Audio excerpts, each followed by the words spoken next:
ಜೈ ಭೀಮ್, ಜೈ ಭೀಮ್, ಜೈ ಜೈ ಭೀಮ್.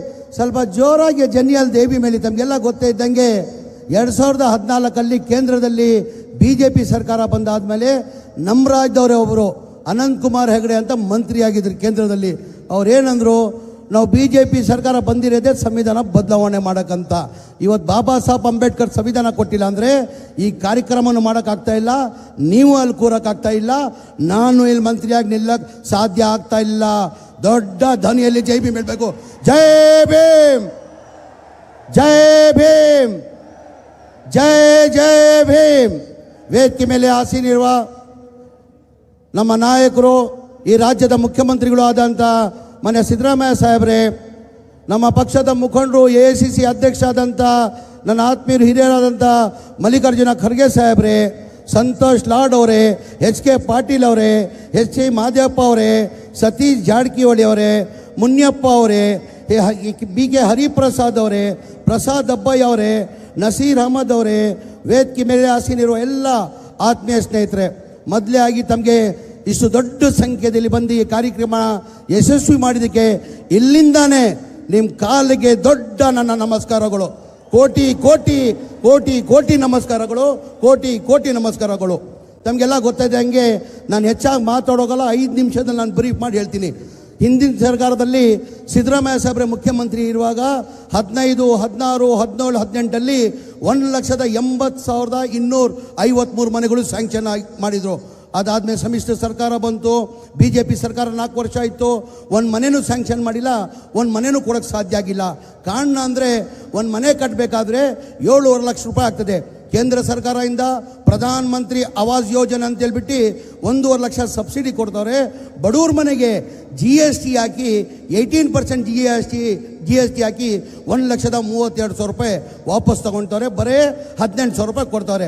ನಮ್ಮ ರಾಜ್ಯ ಸರ್ಕಾರದಿಂದ 1,20,000 ಜನರಲ್ ಕೊಡ್ತೀವಿ, SC ST ಇದ್ದರೆ 2 ಲಕ್ಷ ಕೊಡ್ತೀವಿ. ಅಂದರೆ ಬೆನಿಫಿಷರಿ 4.5 ಲಕ್ಷ ಬೆನಿಫಿಷರಿ ಕೊಡಬೇಕಾಗಿತ್ತು. ಪಾಪ ನಾವು ಬಡವ್ರು ಕೊಡೋಕ್ಕೆ ಸಾಧ್ಯ ಆಗಲ್ಲ. ಟೋಟಲ್ ಬೆನಿಫಿಷರಿ ಪೇಮೆಂಟ್ 1,80,253 ಮನೆಗೆ 7,400 ಕೋಟಿ ಬರಬೇಕಾಗಿತ್ತು. ಬರೇ 310 ಕೋಟಿ ಬಂದಿತ್ತು. ನಾನು ಮಂತ್ರಿ ಆದಮೇಲೆ ಭಾಳಷ್ಟು ಸ್ಲಮ್ ಭೇಟಿ ಕೊಟ್ಟಾದಮೇಲೆ ಭಾಳ ಜನ ನಿರೀಕ್ಷೆ ಕೊಂದು ಅಲ್ಲೇ ಟೆಂಟ್ ಹಾಕಿ ಪಾಪ ಜೀವನವನ್ನು ಮಾಡ್ತಾಯಿದ್ರು. ನಾನು ಹೆಂಗಪ್ಪ ಮನೆ ಮುಖ್ಯಮಂತ್ರಿಗೆ ಹೋಗಿ ಹೇಳೋದಿದು, ಈ ಗ್ಯಾರಂಟಿ ತಮಗೆಲ್ಲ ಗೊತ್ತೇ ಇರ್ಬೋದು. ಈ ಗ್ಯಾರಂಟಿಗಳದು 55 60 ಸಾವಿರ ಕೋಟಿ ಆಗ್ತದೆ. ಅದಲ್ಲಿ ಹೋಗಿ ಮುಖ್ಯಮಂತ್ರಿಗೆ ಹೆಂಗಪ್ಪ ಹೇಳೋದು ಅಂತ ಧೈರ್ಯ ಮಾಡಿ ಮನೆ ಮುಖ್ಯಮಂತ್ರಿಗೆ ಗಮನಕ್ಕೆ ತಂದೆ. ಸರ್, ಹಿಂದಿನ ಸರ್ಕಾರದಲ್ಲಿ ತಾವೇ ಮುಖ್ಯಮಂತ್ರಿ ಇರುವಾಗ ಈ ಮನೆಗಳು ಸ್ಯಾಂಕ್ಷನ್ ಮಾಡಿದ್ದು, ಅದಾದಮೇಲೆ ಒಂದು ಮನೆಯೂ ಸ್ಯಾಂಕ್ಷನ್ ಮಾಡಿಲ್ಲ, ಒಂದು ಮನೆಯೂ ಕೊಡೋಕ್ಕೆ ಸಾಧ್ಯ ಆಗಿಲ್ಲ. ಬಡವ್ರು 4.5 ಲಕ್ಷ ಕಟ್ಟಕ್ಕೆ ಸಾಧ್ಯ ಆಗಲ್ಲ ಸರ್. ನಾವೇ ಸರ್ಕಾರ ವತಿಯಿಂದ 4 ಲಕ್ಷ ಕೊಟ್ಟು ಮನೆಗಳು ಕಟ್ಟಬೇಕಾಗ್ತದಂತ ಮನೆ ಮುಖ್ಯಮಂತ್ರಿಗೆ ಗಮನಕ್ಕೆ ತಂದೆ. ಮನೆ ಮುಖ್ಯಮಂತ್ರಿಗಳು 2-3 ರಿವ್ಯೂ ಮೀಟಿಂಗ್ ಮಾಡಿ, ನೀನು ಪ್ರಸಾದ್ ಹಬ್ಬ ಹೇಳ್ತಿರೋದು ಸತ್ಯ ಕಣೋ, ಬಡವ್ರು ದುಡ್ಡು ಕೊಡೋಕ್ಕೆ ಸಾಧ್ಯ ಆಗಲ್ಲ, ಅದು ಎಷ್ಟನ ಕಷ್ಟ ಆಗಲಿ, ಎಷ್ಟನ ತೊಂದರೆ ಆಗಲಿ, ಆ ದುಡ್ಡನ್ನು ಸರ್ಕಾರ ಕೊಡ್ತದಂತೇಳಿ 2024 ಕ್ಯಾಬಿನೆಟ್ಟಲ್ಲಿ ತಂದು ಅಪ್ರೂವ್ ಮಾಡಿದ್ದಕ್ಕೆ ಹೋದ ವರ್ಷ 24 ಮಾರ್ಚಲ್ಲಿ 36,780 ಮನೆಗಳು ಕೊಟ್ವಿ. ಏನೀಗ BJP ಅವ್ರು ಕೊಡೋಕ್ಕೆ ಸಾಧ್ಯ ಆಗಿಲ್ಲ. ಅವಾಗ ಯಾವ ಗ್ಯಾರಂಟಿನೂ ಇರಲಿಲ್ಲ ಅವ್ರಿಗೆ. ಜನತಾದಳ ಅವ್ರಿಗೂ ಸಮ್ಮಿಶ್ರ ಸರ್ಕಾರದಲ್ಲಿ ಯಾವ ಗ್ಯಾರಂಟಿನೂ ಇರಲಿಲ್ಲ, BJP ಅವ್ರಿಗೂ ಯಾವ ಗ್ಯಾರಂಟಿ ಇಲ್ಲ. ಗ್ಯಾರಂಟಿ ಒತ್ತಡದಲ್ಲೇ ಚುನಾವಣೆ ಟೈಮಲ್ಲಿ ನಾವು ಘೋಷಣೆ ಮಾಡಿಲ್ಲ. 5 ಗ್ಯಾರಂಟಿಯನ್ನು ನಾವು ಘೋಷಣೆ ಮಾಡೋದು ತಮಗೆಲ್ಲ ಗೊತ್ತಿರೋದು ವಿಚಾರ. ಇದೇ ವಿರೋಧ ಪಕ್ಷದವ್ರು ಏನಂದ್ರು, ಇದು ರಾಜಕೀಯ ಭಾಷಣ ಮಾಡಿದ್ದಾರೆ, ಈ ಗ್ಯಾರಂಟಿಗಳು ಲಾಗು ಮಾಡೋಕ್ಕೆ ಸಾಧ್ಯ ಆಗಲ್ಲ, ಈ ಗ್ಯಾರಂಟಿಗಳು ಲಾಗು ಮಾಡೋರಿಗೆ ಕನಿಷ್ಠ 50ರಿಂದ 60 ಕೋಟಿ ಆಗ್ತದೆ, ಇದು ಲಾಗು ಮಾಡೋಕ್ಕೆ ಸಾಧ್ಯ ಆಗಲ್ಲ ಅಂತ ನಮ್ಮ ಸರ್ಕಾರ, ಕಾಂಗ್ರೆಸ್ ಸರ್ಕಾರ ಬಂದು ಮನೆ ಸಿದ್ದರಾಮಯ್ಯ ಮುಖ್ಯಮಂತ್ರಿಯಾಗಿ ಒಂದೇ ತಿಂಗಳಲ್ಲಿ ಈ 5 ಗ್ಯಾರಂಟಿಯನ್ನು ಜಾರಿ ಮಾಡಿರೋ ತಮಗೆಲ್ಲ ಗೊತ್ತಿರೋದು ವಿಚಾರ. ಅದರಲ್ಲಿ ನಾವು ಘೋಷಣೆ ಮಾಡಿಲ್ಲ. ಚುನಾವಣೆ ಟೈಮಲ್ಲಿ ಮನೆ ಫ್ರೀ ಕೊಡ್ತೀವಿ ನಿಮಗೆ ಅಂತ ನಾವು ಘೋಷಣೆ ಮಾಡಿಲ್ಲ. ಬಡವ್ರು ಕಷ್ಟದಲ್ಲಿದ್ದಾರೆ ಅಂತ ಮನೆಯ ಸಿದ್ದರಾಮಯ್ಯ ಬಡವ್ರ ಬಗ್ಗೆ ಕಾಳಜಿ ಇಟ್ಕೊಂಡು ನಮಗೆ ಸೂಚನೆಯನ್ನು ಕೊಟ್ಟಿದ್ದಾರೆ. 2026 ಡಿಸೆಂಬರ್ ಒಳಗಡೆ ಎಲ್ಲ 1,18,000 ಮನೆಗಳು ಕೊಡಬೇಕಂತ ಸೂಚನೆಯನ್ನು ಕೊಟ್ಟಿದ್ದಾರೆ.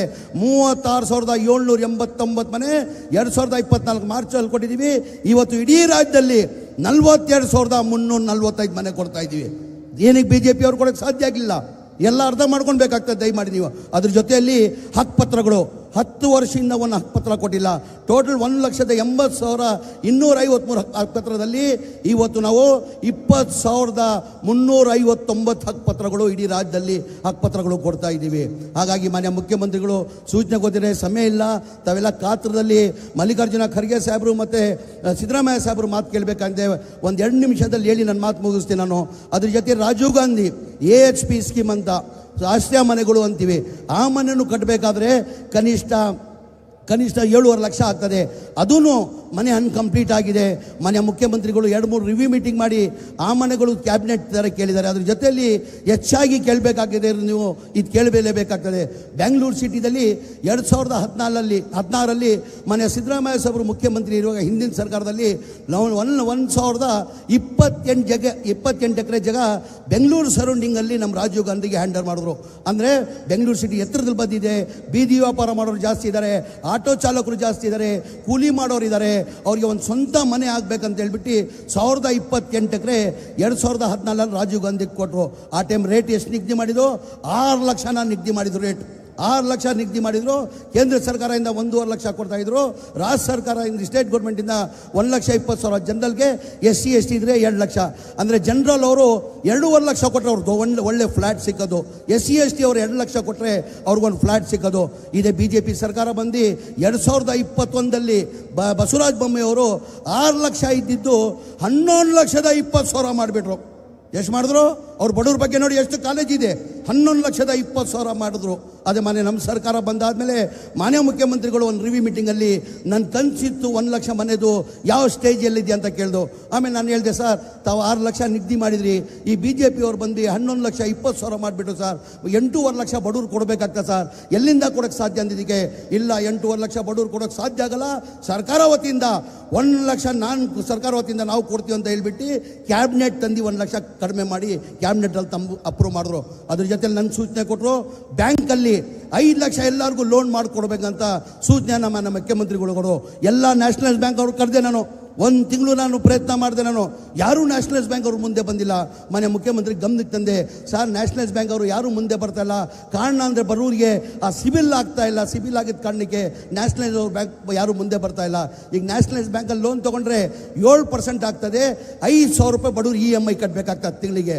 ನಾವು ಪ್ರೈವೇಟ್ ಬ್ಯಾಂಕಲ್ಲಿ ತೊಗೊಂಡ್ರೆ 12% ಆಗ್ತದೆ, ಅವಾಗ EMI ಬಂದು 8,500 ಆಗ್ತದೆ. ಅಂದಿಗೆ ಮನೆ ಮುಖ್ಯಮಂತ್ರಿಗಳು ಬಡವ್ರ ಬಗ್ಗೆ ಕಾಳಜಿ ಇಟ್ಕೊಂಡು ನೀನು ಹೇಳ್ತಾರೆ ಸತ್ಯ, ಅದು ಬಡವ್ರು ಕೊಡೋಕ್ಕೆ ಸಾಧ್ಯ ಆಗಲ್ಲ.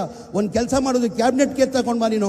ಇದರಲ್ಲಿ ಏನು ಪ್ರೈವೇಟ್ ಬ್ಯಾಂಕಲ್ಲಿ ಲೋನ್ ತೊಗೊಂಡು ಅವ್ರು ಲೋನ್ ಮಾಡು, ಆ ಡಿಫ್ರೆಂಟ್ ಅಮೌಂಟ್ ಇಂಟ್ರೆಸ್ಟ್ ಏನಿದೆ ನ್ಯಾಷನಲೈಸ್ ಬ್ಯಾಂಕು ಮತ್ತು ಪ್ರೈವೇಟ್ ಬ್ಯಾಂಕ್ದು ಆ ಇಂಟ್ರೆಸ್ಟ್ ಅಮೌಂಟ್ ಸರ್ಕಾರ ಕೊಟ್ಟಿರೋದಂಥ 1,600 ಕೋಟಿ ರೂಪಾಯಿ ತೊಗೊಂಡು ಮಾನ್ಯ ಮುಖ್ಯಮಂತ್ರಿಗಳು ಅಪ್ರೂವ್ ಮಾಡಿದ್ರು. ಏನಿಗಿದೆಲ್ಲ BJP ಅವ್ರು ಮಾಡೋಕ್ಕೆ ಸಾಧ್ಯ ಆಗಿಲ್ಲ. ಬರೀ ಯಾವುದನ್ನು ನೋಡಿದಿರಾ? ಚುನಾವಣೆ ಇತಿಹಾಸ ತೆಗೀರಿ ನೀವು, ನಮ್ಮ ಕಾಂಗ್ರೆಸ್ ಪಕ್ಷದ ಇತಿಹಾಸ ತೆಗೀರಿ. ಯಾವಾಗ ಚುನಾವಣೆ ಬರ್ತದೆ, ಜನಗಳು ಮುದ್ರೆ ಹೊಡೆದ್ರೆ ನಮ್ಮ ಸಾಧನೆಯನ್ನು ತೋರಿಸಿ ನಾವು ಮತ ಕೇಳ್ತೀವಿ. ನಮ್ಮ ಸರ್ಕಾರ ಇತ್ತು, ಇಂಥ ಕಾರ್ಯಕ್ರಮ ಕೊಟ್ಟಿದ್ದೀವಿ, ಇಂಥ ಭಾಗ್ಯಗಳು ಕೊಟ್ಟಿದ್ದೀವಿ, ಮುಂದೆ ನಮ್ಮ ಸರ್ಕಾರ ಬಂದರೆ ಇಂಥ ಕಾರ್ಯಕ್ರಮ ಕೊಡ್ತೀವಿ ಅಂತ ನಮ್ಮ ಸಾಧನೆಯನ್ನು ತೋರಿಸಿ ನಾವು ಮತ ಕೇಳ್ತೀವಿ. ಎಂದನ BJP ಅವರು ಸಾಧನೆ ತೋರಿಸಿದ್ದಾರೆ? ಸಾಧನೆ 0. ಯಾವುದ್ಯಾವುದೂ ಇಲ್ಲ ಅವ್ರದ್ದು. ಬರೀ ಹಿಂದೂ ಮುಸಲ್ಮಾನ್. ಅವ್ರು ಯಾವ ಹಿಂದೂನೂ ಬೇಕಾಗಿಲ್ಲ, ಯಾವ ಮುಸಲ್ಮಾನೂ ಬೇಕಾಗಿಲ್ಲ. ಅವ್ರು ಬೇಕಾಗಿರೋದು ಅಧಿಕಾರ. ಹೆಚ್ಚಿನ ಸಂಖ್ಯೆಯಲ್ಲಿ ಅಲ್ಪಸಂಖ್ಯಾತರು ಇದ್ದಾರೆ ಇಲ್ಲಿ. ನಮ್ಮ ಇಸ್ಲಾಂ ಧರ್ಮಲ್ಲೂ ನಮ್ಗೆ ಹೇಳ್ಕೊಟ್ಟಿಲ್ಲ ಜಾತಿ ಭೇದ ಮಾಡಿ ಅಂತ ಹೇಳಿಲ್ಲ. ನೀವು ಪ್ರೀತಿಯಿಂದ ಬಾಳಬೇಕು, ಅಣ್ಣ ತಮ್ಮದಿರಿಗೆ ಬಾಳಬೇಕು, ವಿಶ್ವಾಸದಿಂದ ಬಾಳ್ಬೇಕಂತ ನಮ್ಮ ಇಸ್ಲಾಂ ಧರ್ಮ ಹೇಳಿರೋದು. ಮಜಹಬ್ ನಹಿ ಸಿಖಾತಾ ಆಪಸ್ ಮೇ ಬೈರ್ ರಖನಾ, ಹಿಂದಿ ಹೈ ಹಮ್, ಹಿಂದೂಸ್ತಾನ್ ಹಮಾರಾ, ಸಾರೇ ಜಹಾಂ ಸೆ ಅಚ್ಚಾ ಹಿಂದೂಸ್ತಾನ್ ಹಮಾರಾ. ಇಸ್ಲಾಂ ಧರ್ಮ ಇದು ಹೇಳ್ಕೊಟ್ಟಿರೋದು. ದಯಮಾಡಿ ಇದೆಲ್ಲ ತಾವು ಅರ್ಥ ಮಾಡ್ಕೊಳ್ಬೇಕಾಗಿದ್ದು. ಇದಕ್ಕೆ ನಾವು ಮನೆಗಳು ಕೊಡ್ತೀವಂತ BJP ಅವ್ರು ಹೊಟ್ಟೆ ಕಿಚ್ಚು, ಅವ್ರು ಕೊಡೋಕ್ಕೆ ಸಾಧ್ಯ. ಸೋಮಣ್ಣಪ್ಪ ಪ್ರಯತ್ನ ಮಾಡಿದ್ರು, ಇಲ್ಲ ಅಂತ ಇಲ್ಲ. ಸೋಮಣ್ಣ ಅವ್ರು ಪ್ರಯತ್ನ ಮಾಡಿದ್ರು, ಯಡಿಯೂರಪ್ಪನೂ ಒಪ್ಪಲಿಲ್ಲ, ಬಸವರಾಜ ಬೊಮ್ಮಾಯಿನೂ ಒಪ್ಪಲಿಲ್ಲ. ಏನಕ್ಕಂದರೆ ಅವ್ರು ಬಡವ್ರ ಬಗ್ಗೆ ಕಾಳಜಿ ಕಾರಣಕ್ಕೆ. ಏನಕ್ಕೆ ಬಡವ್ರ ಬಗ್ಗೆ ಬರೀ ಕಾಂಗ್ರೆಸ್ ಪಕ್ಷ ಮತ್ತು ಸಿದ್ದರಾಮಯ್ಯ ಮಾತ್ರ ಬಡವ್ರ ಬಗ್ಗೆ ಕಾಳಜಿ. ದಯಮಾಡಿದೆಲ್ಲ ತಾವು ಅರ್ಥ ಮಾಡ್ಕೊಳ್ಬೇಕಾಗ್ತದೆ. ಹಾಗೇಳಿ ನಾನು ಹೆಚ್ಚಾಗಿ ಮಾತಾಡೋಕೆ ಹೋಗಲ್ಲ. ಏನಕ್ಕಂದರೆ ಖರ್ಗೆ ಸಾಹೇಬರು ಮಾತಾಡಬೇಕು, ಸಿದ್ದರಾಮಯ್ಯ ಮಾಡಬೇಕು. ಇನ್ನೊಂದು ಬಾರಿ ತಾವಿಷ್ಟು ದೊಡ್ಡ ಸಂಖ್ಯೆಯಲ್ಲಿ ಇನ್ನೊಂದು ಬಾರಿ ನಿಮಗೆ ಕೋಟಿ ಕೋಟಿ ಕೋಟಿ ಕೋಟಿ ನಮಸ್ಕಾರಗಳನ್ನು ಸಲ್ಲಿಸಿ ನಾನು ಮಾತು ಮುಗಿಸ್ತೀನಿ. ಜೈ ಹಿಂದ್, ಜೈ ಕರ್ನಾಟಕ, ಜೈ ಕಾಂಗ್ರೆಸ್. ಚಪ್ಪಾಳೆ ಸಾತು ಸಾಲಲ್ಲ, ಬರ್ಲಿ ಒಂದ್ಸರಿ ಜೋರಾದ ಚಪ್ಪಾಳೆ. ಸನ್ಮಾನ್ಯ ವಸತಿ ಸಚಿವರಾದಂತಹ BZ ಜಮೀರ್ ಅಹಮದ್ ಖಾನ್ ಸರ್, ನಿಮ್ಮ ಈ ಸಮಾಜಮುಖಿ ಕಾರ್ಯ ಕೂಡ ಇದೇ ರೀತಿಯಾಗಿ ಮುಂದುವರಿಲಿ ಅಂತ ನಾವು ಕೂಡ ಆಶಿಸ್ತೀವಿ. Thank you so much. ಇದೀಗ